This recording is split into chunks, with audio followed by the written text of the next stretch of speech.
Pred sebou máme podávanie liekov.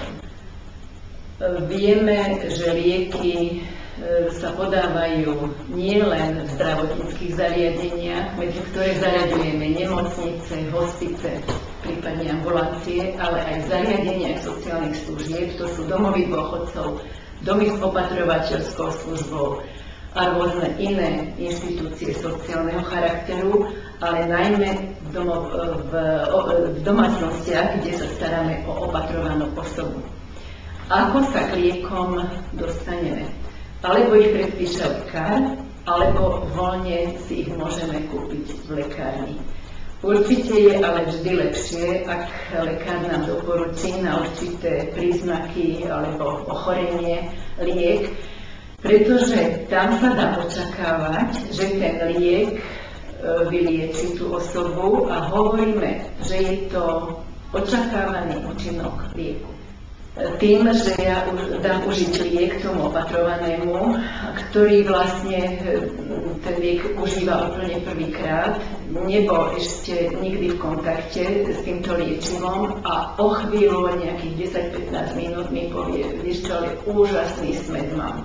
To je jeden z príznakov. Alebo môžu sa mu zapáliť očné spojivky, prípadne nejaký opuch sa môže vyskytnúť v tvári. Prípadne svrbenie alebo nadmerné močenie, zvracanie, hnačka. To sú všetko príznaky, ktoré zaraďujeme medzi tzv. Nežiaduce účinky liekov. Prípadne mu zostane chladno alebo zase naopak veľmi teplo, očervenie. A smerujeme k tomu, že nežiaducí účinok lieku sa môže prejaviť až anafylaktickou reakciou a to je vlastne zdurenie sliznic v dýchacom centre, teda v dýchacej trubici, tak sa zduria sliznice, že nemôže sa človek nadýchnuť, začne sa dusiť, je to život ohrozujúca situácia. V takomto prípade nemôžeme tomu človeku poskytnúť absolútne nič lepšie, jedine volať okamžite záchranku, pretože keď nebude dýchať, ten človek môže skončiť veľmi nepriaznivo.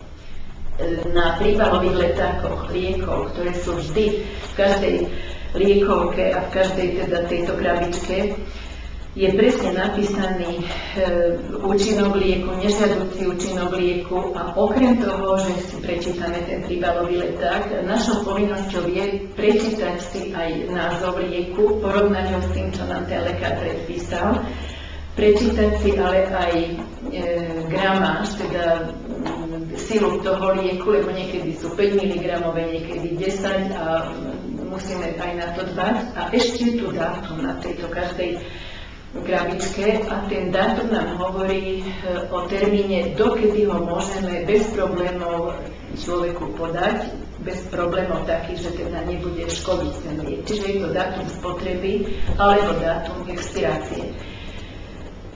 Lieky teda poznáme tuhé, polotuhé a tekuté. Medzi tuhé lieky zaraďujeme tabletky, môžeme tam zaradiť aj pastilky alebo draže. Medzi polotuhé zaraďujeme čapíky alebo čipky, môžu to byť rôzne gely, masti. A medzi tekuté lieky zaraďujeme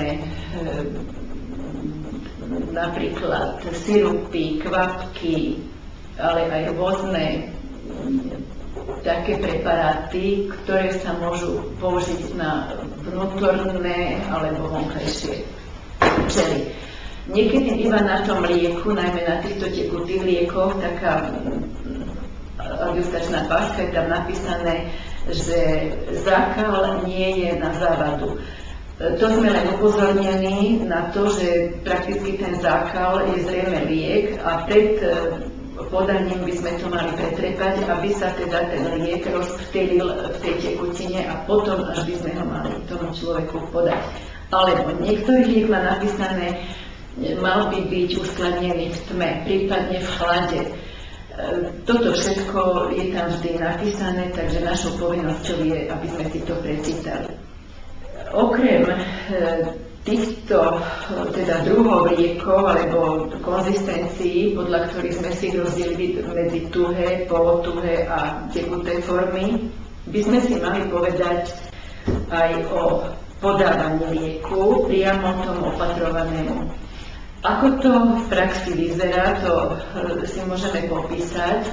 Každý z nás určite už liek nejaký užíval, očakával teda v prvom rade, že ho vylieči, ale to si zase žiada aj zo strany toho dotyčného, aby bol disciplinovaný, a ak je napísané v príbalovom letáčiku, že by nemal piť napríklad alkohol, alebo nemal by piť ani kávu, niektorý liek ani ten kofeín z kávy nemá rád, alebo teín z čaju. Takže toto všetko by sme mali mať na zreteli a uvedomiť si, že ak teda nedodržíme všetky tieto danosti, ktoré sú v tom príbalovom letáku, ten liek sa nemusí teda prejaviť tak, že sa človek vylieči. Podávam liek zásadne vždy umytými rukami, umyjem si ich pred výkonom aj po výkone, poviem tomu dotyčnému, idem vám podať liek, napísal vám ho ten a ten lekár, budete ho užívať treba ráno na obed a večer už nie, ale potom máte zase iný liek a bude vám pôsobiť na určité druhy ochorení. Vysvetlím, poviem, pretože niekedy sa stretávame s odmietaním. Ak majú tí ľudia niekedy až 15 liekov na raňajky, tak si to vieme predstaviť, že ani nám by sa to asi nepáčilo, že ich musíme toľko užívať. Ale na druhej strane zase chceme, aby ten človek naozaj sa cítil lepšie, a keď to predpíše lekár, mojou povinnosťou ako opatrovateľky je, aby som mu v presnom čase a v presnej dávke tento liek podal.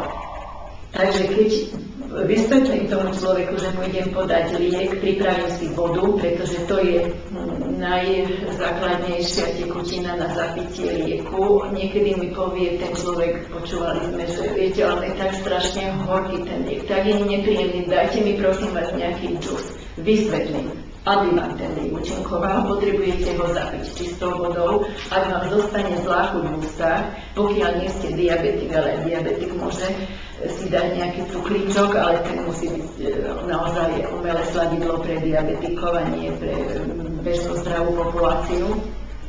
Sledujeme teda aj to. A vysvetlíme mu, že prípadne teda, že budete mať chuť v ústach, tak vám môžeme dať buď džús alebo nejaký takýto iný, takúto požívatinu. Keď ten človek dostane ten liek do úst, môžeme ho teda podať lyžičkou alebo prípadne nejakou inou pomockou. Niekedy sa to podá aj tak, že on si ho chytí do ruky ten liek a sám si ho dá do úst. Mojou povinnosťou je skontrolovať, či ho užil. Pretože vieme, aký sme niekedy šikovní, že zatajíme, necháme si liek v líci a otočí sa niekto, kto nám ho doniesol a už je liek preč, ale to zase by nebolo dobre, preto je povinnosťou opatrovateľky skontrolovať ústnu dutinu, či naozaj ten liek bol užitý a prehltnutý. Ak vidíme, že ten človek nevládze prehltnúť tú tabletku, a najmä to sú tie tabletky také tvrdšej konzistencie, tie tuhé, niekedy aj tie, čo sú obalené v tých takých sladkých obaloch, niekedy aj na tie nadávajú, že sú veľké tie tabletky, ale preto má ten sladký obal, ten liek, aby sme necítili tú jeho nepríjemnú chuť. Pokiaľ to bude obyčajná biela tabletka, mali by sme výjsť v ústrety tomu človeku a povedať, no dobre, ja vám ten liek teda roztlačím, rozkúčim opakom 2 lyžičiek, do tej lyžičky, kde ten liek zostal, tam dám trošku vody, zamiešam a poprosím, aby otvoril ústa a hneď teda mu to dám zapiť s tou čistou vodou. Nevysypajme ale nikdy z takých tých toboliek rieky, pretože aj to je tá istá asi úroveň, že tiež je to v tejto boke, aby sa to nestretlo s tou sliznicou, ktorá je veľmi citlivá, zraniteľná. Užiť teda ten liek treba tak, ako je doporučený. Okrem týchto problémov, ktoré niekedy na ľudskej domácnosti sa vyskytnú, niekedy vyplujú ten liek. Že otočíte sa a vidíte za chvíľu, že je to vypluté všetko, prípadne ho vyvráti, niekedy aj to sa stane. Mojou povinnosťou je podať mu ten liek znova, pokiaľ tam nevidím nejaké alergické príznaky, ale ak by sa to opakovalo, tak určite by som to mala teda hlásiť buď teda lekárovi alebo tej zdravotnej sestre, že akým spôsobom som chcela teda liek podať a nepodarilo sa mi to. Čo ešte s tým liekom by sme si mali povedať, je, že nikdy by nemali byť v blízkosti toho opatrovaného. Opatrní buďme a naozaj dávajme tie lieky od tých ľudí ďalej. Vysvetlíme im to, že nepotrebujú ich mať pri sebe, lebo ja som tam na to, aby som im pomohla, aby som tie lieky doniesla. Liek, keď idem dávkovať alebo chystať, tak by som ho mala kontrolovať 3-krát, to je mojou povinnosťou. Prvýkrát, keď ho chytím do ruky, pozriem si názov a gramáž toho lieku, ako aj teda dobu expirácie. Potom, keď ho otvorím a vyberiem odtiaľ tú liekovku vlastnú, v ktorej bude to liečivo, tak aj to skontrolujem, či je to teda to isté. A tretíkrát už keď to idem dávať do tej liekovky, aby som sa presvedčila, že naozaj nedošlo k žiadnej zámene. Lebo liek môže byť liekom vtedy, keď ho dávam podľa doporučenia lekára, ale môže byť zároveň aj jedom, a to vtedy, ak by som ho dala inokedy, alebo úplne iný liek by som použila nevhodným spôsobom. Otázky niekedy sú, že kde všade sa môžu aplikovať lieky. Myslí sa tým ľudský organizmus. Kde všade? No, takou najlepšou odpoveďou je všade. Naozaj všade. A predstavíme si ľudské telo, povieme do všetkých telových dutín, do kože a na kožu.